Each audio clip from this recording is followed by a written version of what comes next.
Like you, I love HGTV's show Fixer Upper. Chip and Joanna Gaines have such great chemistry, and their work is stellar. Even though you know the show is staged, it's impossible to watch it and not want to buy a rundown house and remodel into your dream home. But what if you did want to do what they do?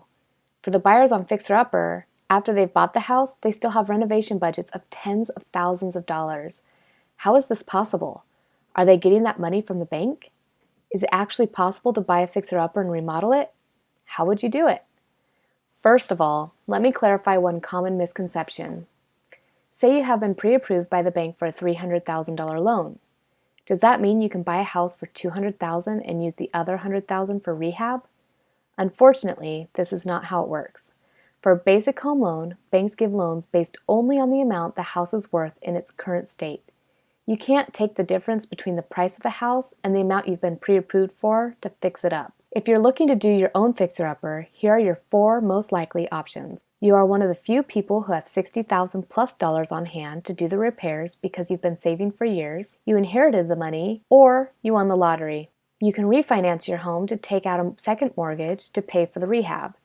This is probably the most used option. However, if you just purchased your house, you probably don't have enough equity to take money out. But with enough time, positive market increases, and saving, your home can increase in value to make this a reality. There are loans out there that do allow you to use the bank's money for fixing up the house at the time you purchase it. The FHA 203K loan is one such example. However, the amount of oversight that the banks require make these loans grueling. In a seller's market where the sellers can pick and choose which buyer they want to work with, offers with FHA 203K loans are routinely passed over because of the extra requirements needed to close. You could do the repairs on a line of credit.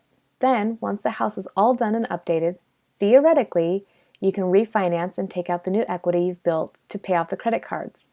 However, be careful, as this option may backfire.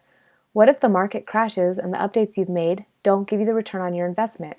What if you decided to do a master suite addition for $30,000 and the appraiser only sees it as an added value of $10,000? This scenario is too high risk. Sorry if the previous 4 options sound discouraging. Even if you don't have a bank account big enough to have Chip and Joanna Gaines create your dream home, it doesn't mean you shouldn't rule out a fixer-upper. Consider the following real-life option. Move into a home that needs work, and while living in the home, fix it up a little at a time.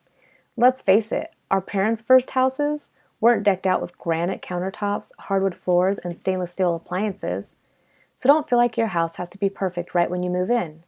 Start with simple, less expensive, but high-impact updates like painting and switching out dated fixtures and hardware. Then as you save, you can do larger projects later on.